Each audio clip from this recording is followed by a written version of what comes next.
The Science of Getting Rich, Financial Success Through Creative Thought, Chapter 1, The Right to be Rich. Whatever may be said in praise of poverty, the fact remains that it is not possible to live a really complete or successful life unless one is rich. No man can rise to his greatest possible height in talent or soul development unless he has plenty of money. For to unfold the soul and to develop talent, he must have many things to use, and he cannot have these things unless he has money to buy them with.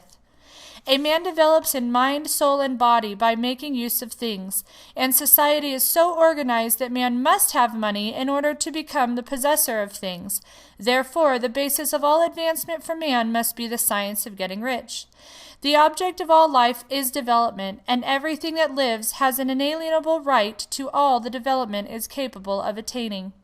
Man's right to life means his right to have the free and unrestricted use of all the things which may be necessary to his fulfill his mental, spiritual, and physical unfoldment, or in other words, his right to be rich. In this book I shall not speak of riches in a figurative way. To be really rich does not mean to be satisfied or contented with a little. No man ought to be satisfied with a little if he is capable of using and enjoying more. The purpose of nature is the advancement and unfoldment of life, and every man should have all that he can contribute to the power, elegance, beauty, the richness of life. To be contented with less is sinful. The man who owns all he wants for the living of all the life he is capable of living is rich, and no man who has not plenty of money can have all he wants. Life has advanced so far and become so complex that even the most ordinary man or woman requires a great amount of wealth in order to live in a manner that even approaches completeness. Every person naturally wants to become all they are capable of becoming. This desire to realize innate possibilities is inherent in human nature. We cannot help wanting to be all we can be. Success in life is becoming what you want to be. You can become that what you want to be only by making use of things, and you can have the free use of things only as you become rich enough to buy them. To understand the science of getting rich is therefore the most essential of all knowledge.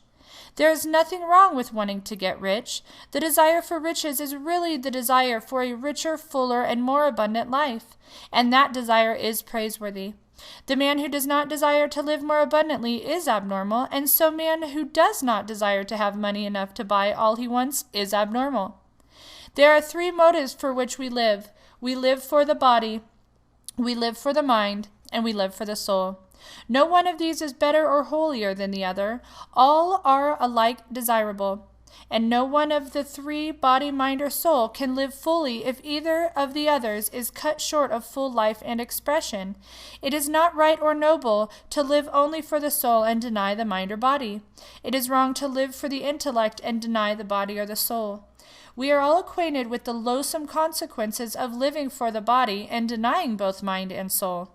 And we see that real life means the complete expression of all that man can give forth through body, mind, and soul. Whatever he can say, no man can be really happy or satisfied unless his body is living fully in every function, and unless the same is true of his mind and his soul.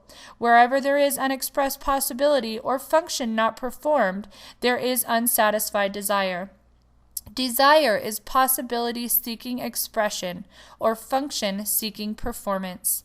Man cannot live fully in body without good food, comfortable clothing, and warm shelter, and without freedom from excessive toil.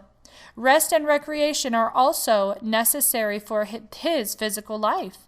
He cannot live fully in mind without books and time to study them, without opportunity for travel and observation, or without intellectual companionship.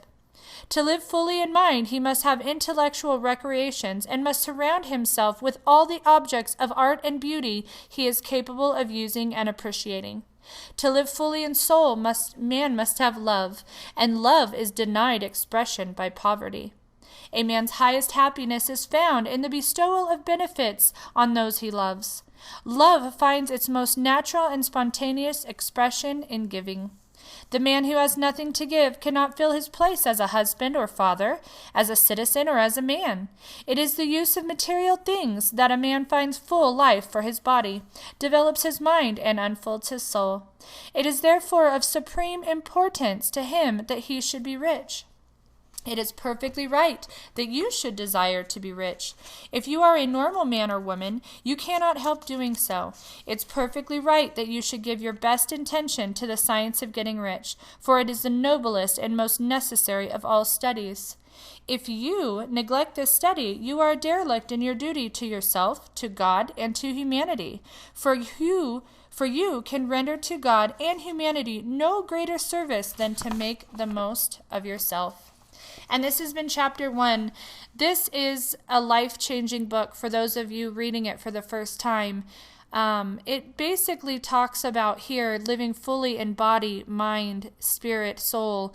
And these foundations are so important. When it says man cannot live without good food, comfortable clothing, we've found through our coaching company, when your basic needs are met, your whole life transforms. And I love and really wanted to point out the title. It is the science of getting rich, but it's also the financial success through creative thought. And keep that in mind as you go further, because your thoughts create your reality. Your beliefs create your reality. And by reading this book, you're going to be transforming yourself into something better than you can possibly imagine. I'm excited for you guys, and I'll see you for the next chapter.